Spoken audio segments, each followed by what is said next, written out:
akaririmbo okay yeah jewe ndi gisiga bwenge oya namba sindi kibura bwenge meze nk'umuyaga nshahose by'ukuri nawo batagira umwenge oya naba ni wihende kuko tuguruka kurusha indege mwe mwenyene ari kuri vora karere kose ara controller ndabona kuva nkivuka sindabona umuntu atamba impuzu zikamutabukirako mugabo bibiliya tweka ko David yigeze gutamba impuzu zirakoroka none tuje tuvuga ngo bo ego David ntiyarakijijwe nivyo mugabo yari umuntu w'Imana. Okay. Urumva David ntiyarakijije gute? No kuvuga nti mu muziki wa rap dushike ku myambarire mpuzu abastar donc umaze kwinjira muri monde y'umuziki mashi urasanga basigaye bameze babita abastar canke abo nyene bikomporta nk'abastar urona yuko kamere yawe uko wambara wala madeshire amafime nibiki okay ntaco basije simvuze kuvyambara ku myambarire y'abakirizo bo mu mwishengero ingene bambara nta ntibishobora kuba bitsitaza abandi bakirizo.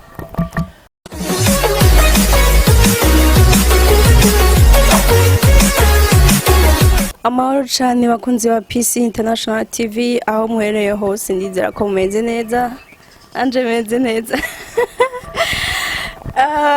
ndajya gusura gufata microphone kugira ngo subire nganirize bakunzi bacu n'umuhembite kumwe n'umujene w'ifreshe umujene w'ifreshe arabibwira bite ni bon meze neza ndashima wimanzike kwimanzika ni by'abakobwa si by'abahungu.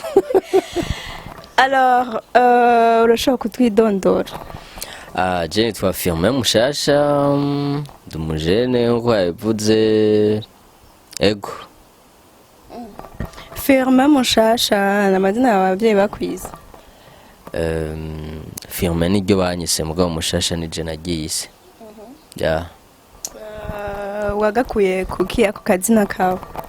Kazina kanje nagakuye mu vyanditswe byera. Abasoma ivyanditswe byera bashobora gusoma mu Bikorinto ba kabiri de Corinthiens 5:17. Havuga gute? Havuga ngo nuko rero iyo umuntu ari muri Kristo Yesu aba bayicare mu gishasha bya kera biba biheze byose biba bicitse bishasha. Donc tuyitamo wiyita Mushasha. Yego. Biraryoshe cyane kumva ko hari umuntu ashaka kumva ko ubuzima bwe bwahindutse kakura nizi. Je ndacitwa ndayikeza Pascaline. Mwana rongeye ko Pascaline ndakandi kazina karyoshe cyane. Firmin Mushasha usanzwe ukora iki mu buzima? Ibyo byose ndabikora. Byose ndabikora bishobora kumpa ubugari n'ibiharage byose ndabikora mugabo pour le moment ndi muri circuit y'ibintu vyikawa cyane kuvuga ivyo novuga ndi ubu no munsi ni ndi umubarista. Umubarista n'umuntu akora ibintu vyerekeye ikawa. Donc uraduga ruguru ikawa yo kunywa apana zijya bashora kunywa nko mu maresto ya ibintu nk'ibyo. Firmin Mushasha dufatiye ku kintu wajeje kuvuga iyo umuntu ari muri Kristo Yesu aba ameze gute? Umuntu ari muri Kristo Yesu aba ameze nk'abandi bose inyuma mugabo batandukaniye indani. Donc n'umuntu aba afise yarakiriye Kristo muri we. Yego. Gerageze kuba clair n'umuntu yakiriye Kristo muri we hama ubuzima bwe bugahinduka. Donc wewe ugerageje we uri mushasha sivyo? Ugerageje kwiraba nka wewe na filme wa kera ubona ari donc différence ni ya difference ihari nuko uri wa kera yaba yarabaye hatabuzima afise ariko uno munsi yabaye afise ubuzima. Yego. Apart gukora ivyo by'ubarista nta kindi kintu woba ukora mu nzu y'Imana? Mu nzu y'Imana mu nzu y'Imana ndaririmba. nibyo nyene reka dushaka ko mu nzu y'Imana ndaririmba. Yeah. mu nzu y'Imana uraririmba uba uri muri groupe canke usanzwe uri muri chorale? Oya vraiment je chorale sinoyishobora yarananiye. Yakunaniye gute? Bo nyene ukuntu babayeho style zabo urumva nyene ntazo nshobora. Bimeze gute? Bo ndaririmba umudiho bita rap cyangwa ndi hip hop mugabo ndirimbira muri groupe yitubisiga bwenge team. Yego. Biriko biraza. Woducishiriza ko abakunzi baryoherwe ikiganiro kigitangura. Holy Ghost, you are my bestie. Without you, I'm nothing, I'm lost. Weni chanzo cha wangu okovu, hukujali yangu maovu, kunondolea stress na hofu, acha nikupe tukufu na nguvu. Unaitwa Roho Mtakatifu na ukiahidi we mtimilifu. Now say thank you mara elfu. January December kweli weni mwaminifu. No vu kivyao sino biheza kuko tubanye jewe nawe nibirefu. Yeah. Iyo ni rap. Yego. Hip hop. Hip hop en fait boreka ndakavuge ko gatoya kenshi abantu donc barakunda kubaza différence iri entre ya hip hop na rap. No kuvuga tuvuze hip hop ni nk'ikintu cangrobe ibintu byinshi. Ni nko tuvuze kuririmba harimo abaririmba R&B, hari abarimba indirimbo ziri traditionnelle, donc hari abaririmba rap ni bintu tuvuze hip hop ni kintu cangrobe ibintu byinshi. No kuvuga tuvuze hip hop harimo nk'ibimpejeje kugira, harimo nk'ibintu vyama graffiti urabibona, harimo ibintu vyama dance. Donc ni hip hop ni kintu numva gifutse ivyo bintu byose. Ni icone y'ivyo bintu byose. Kera ko ndavuga muri donc mu misi heze mu mwishengero nta bintu bya rap byari bihari. Nibaza ko generation shasha ariyo yabizanye. Ubona aho bahariho akarusho byazanye mu bivuga butumwa. Yego vyarazanye akarusho kubera novuga ako karusho ni nk'ubu par exemple nk'ubu nka jewe uvuze ngo donc kubimbuze nocanza ndagenda mwishengero ngijambo nk'abandi hamangata nta kindi kintu numva noshobora. No kuvuga nk'ubu nka jewe bica bimpananje akaryo ko gushikiriza message mba mfise. Yeah.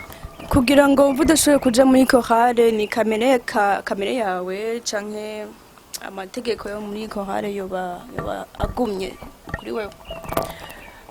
Sinovuga ngo ivy'amategeko cyane, ahubwo no bishira muri ivyo nyene novuga ngo kamere. Kubera uravye ubuzima bw'umukoriste n'ubuzima bw'iwacu usanga hari aka difference nyene.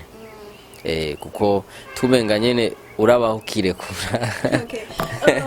Barakunda kuvuga ko ama critique cyane kandi kenshi usanga ari no mubakizwa nyene. Ugasanga nk'abantu batamba rap babakiriso bakunda kubavuga ko badakijijwe. Niya message utanga usigurira abantu bibaza yuko abantu bagira tamba umuziki mwishengero badakijijwe? Je nibaza d'abord uwo muntu kwa atabatahura gukizwa icarico. Kuko gukizwa no gutamba ni ibintu bitandukanye. Urashobora gutamba ukijijwe, urashobora gutamba udakijijwe. None tuvuge ko ya histoire ya David igihe yatamba, sindabona kuva nkivuka sindabona umuntu atamba impuzu zikamutabukirako. Mugabo Bibiliya tweka ko David yigeze gutamba impuzu zirakoroka. None tuce tuvuga ngo ego David ntiyarakijijwe nivyo. Mugabo yari umuntu w'Imana. Urumva? David ntiyarakijije gute? No kuvuga nti Yesu ntiyari bwaze gukiza isi. Ari mu muriro rero. David? Oya ntari mu muriro mugabo. erega ndakwereke ndakubwira akantu kamwe gashobora donc abantu benshi badashobora gutahura si abantu bose bakijijwe bazoja mu ijuru tigute no kuvuga tuvuze gukizwa igihe Yesu yaza yakijije isi yose no kuvuga nk'umvuze ati ujya muntu wa mbere w'umubandi canke w'umwicanye mvuze ko akijijwe abantu batabitahura mugabo arakijijwe uti gute igihe Yesu yaza gukiza isi ujya muntu ntiyamukuyemwo ngo wegenda pembe numetse kuno kunuko yadukijije twese urumva mugabo ijuru rizojamwo abakiriya ko gakiza ya ijuru rizojamwo abantu bamwizeye none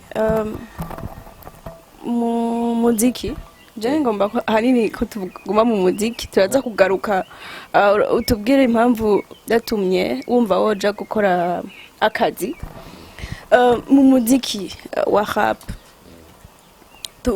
dushike ku myambarire mpuzu abastar donc umaze kwinjira muri monde y'umuziki bashi urasanga basigaye bameze babita abastar canke abo nyene bikomporta nk'abastar urabona yuko kamere yawe uko wambara wala amadeshire amafime n'ibiki okay ntaco basije simvuze ko vyambara ku myambarire y'abakirizo bo mu mwishengero ingene bambara ntibishobora kuba bitsitaza abandi bakirizo bo bambara nabi cyangwa je nahagaze ku madeshire n'amafime rero nk'umwe ko muratamba ashobora gusanga mwamba amasengeri indani n'amapocket arimwo bishitsi mvuze mwebwe bamwe aba mu magrupa mwabo mu maeglise ugasanga bamwe batsitaye ugasanga ari nk'umuntu akubwiye ko atazokizwa kubera mu maeglise amwe donc n'ivyo mwisi n'ivyo mu maeglise byose bisigaye bisa bo jene azo umuntu ashaka kuvuga yuko ngo ntazokizwa kubera umuntu kanaka yambaye donc yambaye ukuntu kanaka nibaza yuko afise ikibazo ntaratahura ivyagakiza ivyo ari byo canke kuko gukizwa birengeye kwambara urumva ahubwo azobanza atahure agakiza icari cyo hama ivyo bindi nibindi bita kuko ari ibintu byo kwambara ibintu byo kwambara ntitwobiha agaciro cyane c'est vrai turashobora kuvuga sivuze yuko umuntu yoca yambara nabi no nkaje ubona nambaye gute wambaye neza bro antukombaye neza cyane voilà mugabo none je nanje nama nibaza ikibazo kubera iki ico kibazo ndacibaza selo y'abantu bashobora kuvuga ati okay umuntu yambaye neza n'umuntu yambaye ishati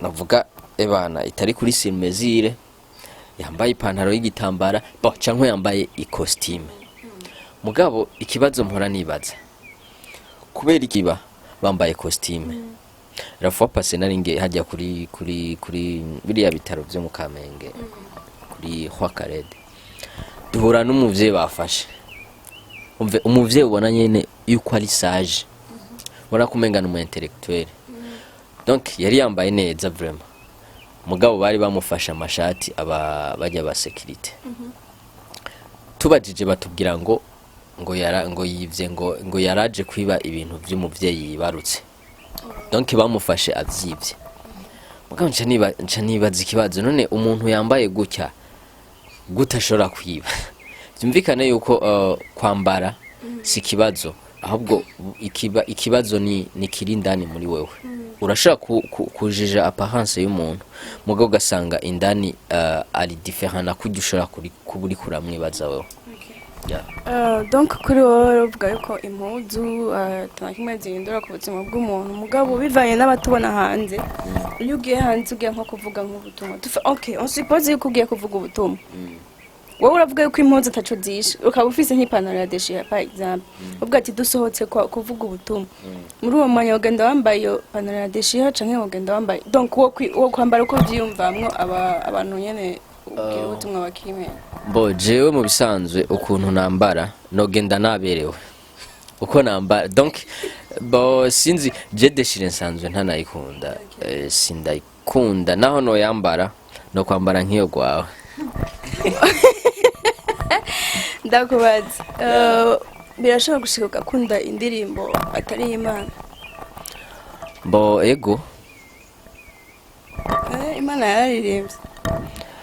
bo Imana ntiyaririmbye gusa ivyo ndabikwishuye selo no kuntu abantu batahura ibintu kuko abantu izi ndirimbo za gospel nizo bita ngo ni iz'Imana mugabo normal Imana nyene ntiyaririmbye ego. Nk'akarorero ni yahe indirimbo y'umurundi ukunda cyane? Indirimbo y'umurundi No, atari gospel. hari indirimbo sinaza kwiramara no kwezi indirimbo yitwa Hakuna Matata. Ni indirimbo yani? Ni indirimbo y'umuririmbyi yitwa Arafro. Iyo ndirimbo vraiment yarakuryoheye sana bavugamo amajambo yayo. Ego ni indirimbo donc ego iryoshe abariko aravuga nyine ibintu by'ubuzima busanzwe donc abashaka yuko abariko aravuga yuko ntiwiteho ibyo abantu bashobora kuvuga donc yariko arivuga wenyene yuko atitayeho ibyo abantu bariko baravuga donc we wabandanya kunezererwa ubuzima bwiwe. Ego iyo ndirimbo vraiment muri kurayumviriza bon ni indirimbo ifise vibe vraiment muri kurayumviriza avuga ati wow. Donc kumviriza indirimbo atari gospel nta cakirimo. Mbo je sinzi selo n'abandi mugabo jewe ukuntu mfata umuziki novuga ni feelings. Umuziki ni feelings bitandukaniye ku butumwa mugabo jewe indirimbo zitari za gospel c'est vrai hariho indirimbo nshobora kumviriza ariko hariho n'indirimbo ntashobora kumviriza. Par exemple hari umuntu aririmba indirimbo kumva nyene yaririmbye ibintu bisanzwe nta gitutsi kirimwo nta majambo mabi ashobora kuririmbamwo ariko hariho nk'undi wumva uvuga ati iyi ndirimbo vraiment sinshobora kuyumviriza. Ni nk'indirimbo yande udashaka kumviriza ushobora kuvuga au niveau international? Je ndetse kukubesha nk'indirimbo hariho nk'indirimbo z'abatanzania zijya lebo yitwa WCB sinshobora kuzumviriza. Okay, tuje mu bintu by'ubuzima bwa misi yose bw'umukirisu. Wavuze ko hari ibindi bintu ukora à part umuziki donc à part guserva Imana biciye mu muziki. Imana ivuga ngo dusenge donc izoduha. Byagenze gute kugira ngo wumve yuko urashobora kumusenga ikaguha urashobora kuja gukora ikaguha byagenze gute kugira ngo ufate iyo decision kuvuga ati reka nkora? None hari umuntu ashobora gusenga nyene Imana imuhe ikacimuha wenyene atakoze.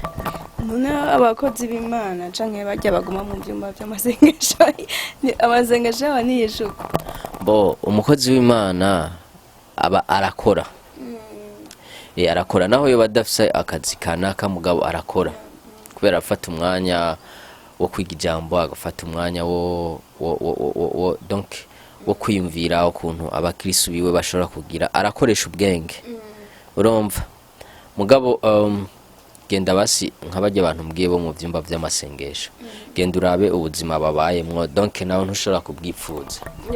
Yego. Okay, donc ubona ko gusohoka ugakora ukiteza imbere navyo biri mu gikorwa c'Imana? Ahubwo rero nivyo biri mu gikorwa c'Imana. Urazi hari akantu maze kuromarka gusa ntimuntahure nabi vraiment ni ikintu je donc kandi ndazi naho wonta hari abakristo bari compliqué bafise umenga amakode menshi vraiment uvuze ikintu bo baca bacenterprete ukundi kuntu hanga umuntu uvuze surtout amahera baca bagukritika mugabo wa muntu agukritika ugasanga nawe ari mu bavyuka kare bagiye kurondera ayo mafaranga. Rero je ikintu novuga iyo korera Imana udafise amafaranga ndagisubiyemwo donc ushaka ntawe uko ashaka mugabe iyo uri n'ikintu maze iyo uri kurakorera Imana ufise amafaranga ntuyikorera mu munezero cankwe mu nguvu ufise canke udafise ufise amafaranga donc iyo yafise ubukora wumva unezerewe ariko iyo utayafise ahubwo ntushobora gukorera Imana unezerewe ahubwo uguma widoga je kubera iki nama nkorera Imana mugabo mbona ntaronka ibi nibi je kubera iki nakorera Imana kuva kera ntaronka umugabo cyangwa ntaronka umukore ugasanga ni mihari gusa urumva mugabo igihe uri kurakorera Imana bo cyangwa sinzi ko biragushikira nk'ubiyo uri nko mwishengero nko muri porte-monnaie ufise nkaga 50,000 aka 20,000 aka 30,000 ukuntu nyene uba wiyumva uba wumva nyene na no itenguguma wumva irikiratenga irikitemba uri kurasenga ufise amahera ja donc amafaranga niki ni ikintu ciza sana ya amafaranga araryoshe vraiment amafaranga ni igikoresho ciza cyane gose urumva ariko iyo dufate nk'ubu ugiye gusenga mu mufuko atana ya bisi ufise yewe uri mwishengero uguma wimvira ukuntu uza gutaha nirege na rya zuba rimaze iminsi uguma wimvira ukuntu uja gutaha ntuje gufungura ivyiyumviro vyawe biguma biri ngaho nyene mugabo uzi yuko uza gutaha na déplacement uza gutaha ushika ufungura kandi neza umviriza niyo bariko barigisha ivyumviro vyawe biba biri ku mukozi w'Imana ariko arakwigisha nta bindi vyumviro biba biri muri wewe mugabo ukenye uguma ufise ivyumviro vyinshi ntuba concentre rero donc ntituri muri ya periode Imana yakororera abantu mana no munsi bisaba ko dukora umuhisi niwe yavuze ngo dusenga umuhisi umukuru w'igihugu cyacu Petero Nkurunziza yadusigiye ijambo rimwe avuga ngo dusenge dukora nukuvuga iyo usenga ntukore meme na Bibiliya ntigushingira intare ubudakoze ntakajye bakunze wa Peace International TV mumva ibiganiro kiryoshe ubudakoze ntakajye urumva ko tegereza gukora cyane tegereza kurondera amafaranga nubwo bukijijwe mwijuru Kenya ntuzojayo nivyo ukenye uzojayo mugabo nke uzoshikira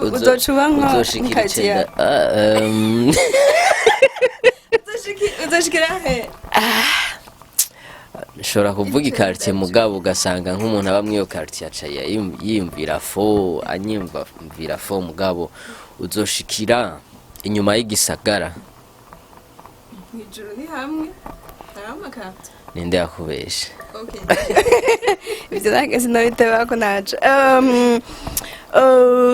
turangiza kino kiganiro ndumva ko kiryoshe cyane ngira ngo twofata umunsi wose tugaruke mu muziki hari indirimbo nyinshi wowe umaze gukorana n'abandi muri iyo team murimwo nibaza ko dushobora kuba zimaze ku impact abantu benshi mwaba mufise indirimbo zishasha deja murabandanya gukorera Imana biciye mu muziki je nibaza yuko siniteze sinzi ngo nzohagarika ryari cyangwa si ntibiri no muri vision yiwanje mugabo donc ndabibandanya nawe aheze igihe nyene ariko hari impamvu ariko indirimbo no birahari no bari indirimbo shasha twebwe tumaze gukora irahari nyene gusa hari ibintu byinshi nyene taratunganya ya amategeko yo mw'isengero umaze kuba uri isuku couverture yundi mukozi w'Imana biragusaba yuko utegeza kugendera ku burongozi bwiwe ndibaza ko pastor wanyu canke apotre wanyu aborohereza donc muba muri free gushobora nko kuja kuririmba ahandi hantu bo je ukuntu ndabibona amategeko ntashobora kubura mugabo si ya amategeko novuga ngo aza kudukandamiza iyo umuntu ashaka ko tuja kumufasha turabisaba bakadurusha ama tukagenda ikibi nibaza yuko ari ukugenda nk'ubu bakabona nk'amafoto cyangwa amavideo wagiye kuririmba ahantu batazi iyo wagiye batabizi donc niyo nibaza ko ari amakosa vraiment. Akandi karirimbo turangitse akaririmbo okay yeah jewe ndigisiga bwenge oya namba sindikibura bwenge meze nk'umuyaga nshahose by'ukuri nawo batagira umwenge oya naba niwe hende kuko tuguruka kurusha indege mwe mwenyene ari kuri vora karere kose arakontrola satana arantinya kuko mfise ubumara saze nca ndamukomora. Okay. Wow, Firmin Mushasha tugushimire kubona wabanye natwe watwitabye PC International TV irakunda ugwaruka irakunda abantu biteza imbere irakunda abakirisu irakunda abajeune niyihe message wosigira ugwaruka? Message nosigira ugwaruka icambere nuko bo kwinjoyinga ubwami turimwo batarabwinjiramwo bakabwinjiramwo hama tukabandanya dusenga dukora ego ni nta byinshi ego. Bakunzi wa PC International TV aha niho iki kiganiro kigarukiye mwari kumwe na Pascaline Ndayikeza Pascalinda bandanye munkurikirana kuri channel yanje Pascalinda Poetry munagira na subscribe kuri channel yacu nimbara bwa mbere bonye kino kiganiro ibiganiro byacu bari byize cyane rero tubagushimiye ko nawe wafashe umwanya wo gukurikirana ikiganiro cacu turaryohewe kandi turabakunda cyane mugire amahoro mu ngo zanyu tuzaba dusubira ciao ciao.